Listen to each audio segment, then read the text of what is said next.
mariage s'est transformé au fil des ans, mais pour plusieurs, il garde une profonde signification religieuse. La forme canonique du mariage, c'est-à-dire sa forme normale définie par l'Église catholique, c'est l'échange de consentement de l'homme et de la femme devant un assistant autorisé, soit le curé ou un délégué, et deux témoins. Mais avant que soit officiellement donné ce consentement, il y a toute une démarche à entreprendre. Dans la plupart des cas, le premier contact, les gens appellent.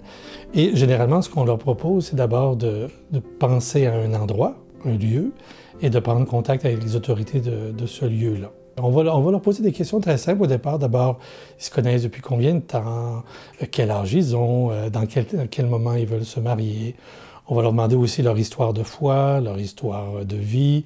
On va faire donc les premiers contacts et généralement, dans les premiers contacts, ils vont apprendre qu'il y a une enquête prénuptiale qui devra être faite avant de recevoir l'autorisation du mariage. L'enquête prénuptiale, on va aller vérifier différents éléments. Comme nos mariages religieux ont aussi des effets civils, il y a des questions qui vont leur être posées qui concernent spécifiquement l'aspect civil et d'autres qui concernent spécifiquement l'aspect canonique.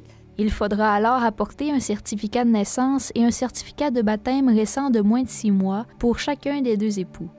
Puis, des questions leur seront posées individuellement pour remplir 2 formulaires. Alors, on va se servir de ces documents-là pour compléter un dossier qui sera par la suite archivé à la paroisse, mais dont certains éléments vont être transmis à la direction de l'État civil pour que le mariage soit reconnu civilement. Il arrive parfois que des couples se marient dans une autre paroisse que celle où ils résident. Normalement, c'est le curé de la paroisse où vous résidez qui va faire l'enquête prénuptiale dont on parlait et qui va faire suivre les documents au curé de la paroisse où vous vous mariez. Parce que votre lieu de résidence, la paroisse de votre lieu de résidence, c'est le lieu qui vous rattache, si vous voulez. Alors, au niveau du droit, on va dire que le curé de la paroisse où vous résidez a juridiction pour un mariage. Alors, il doit vous autoriser à vous marier ailleurs. Mais c'est une démarche qu'on voit fréquemment et c'est facile et réalisable. On va s'assurer aussi de la liberté de la personne à contracter mariage, où on va vérifier si elle a des liens antérieurs. Alors, est-ce que la personne s'est déjà mariée? Si oui, est-ce qu'elle est veuve? Est-ce qu'elle a divorcé? Dans certains cas, une personne divorcée peut se remarier à l'Église. Dans d'autres cas, non. Ensuite, on va aller vérifier également, est-ce que si elle a déjà été mariée religieusement, est-ce qu'elle a eu une nullité de mariage. Alors, on va chercher ces éléments-là. Puis ensuite, on va aller voir également, est-ce que la préparation au mariage a été faite.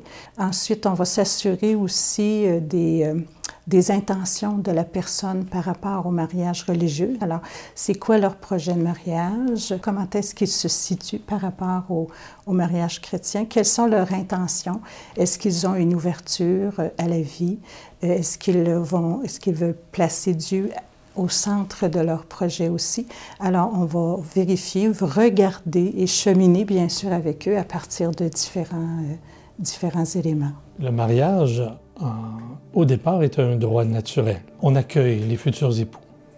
Le plus important, c'est pas d'abord de vérifier s'il est catholique ou non, s'il est baptisé ou pas. Bien sûr que ça va avoir son importance dans la réflexion de l'enquête prénuptiale. Mais au départ, il faut d'abord voir s'ils veulent bien se marier, s'ils comprennent ce que ça veut dire être marié, et ce qu'ils entendent comme mariage correspond à ce que l'Église en pense, et ce que l'Église enseigne, et aussi ce que l'État en comprend.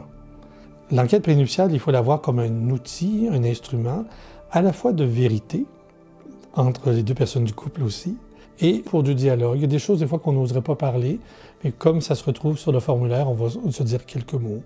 C'est vraiment pour établir la situation la plus précise et humaine possible de la personne. Et une fois que c'est complété, le prêtre va rédiger un autre formulaire qui s'appelle le formulaire 5, supplique et rescrit, qui est la demande officielle du mariage, d'approbation pour le mariage. Et moi, je réponds en accordant l'autorisation. Alors là, on complète la démarche qui est plus administrative là, à ce moment-là. Bien que je dise le mot administratif, je dois vous dire qu'il y a vraiment une attention qui est portée pour chacun des couples selon la situation qu'ils vivent. Ce que je trouve le plus difficile aujourd'hui, c'est que les gens ont tendance à standardiser une expérience. Il n'y a pas deux mariages pareils. Et c'est toujours un petit peu dangereux quand les couples se rencontrent, vont dans les salons de mariage, vont dans des parties, et là se racontent leur affaire, puis s'imaginent toujours que eux, ça va être pareil comme un autre. Notre situation de couple, elle est unique, donc il y aura une façon particulière de se préparer. À prime abord, l'important est de soumettre son projet de mariage dans la vérité.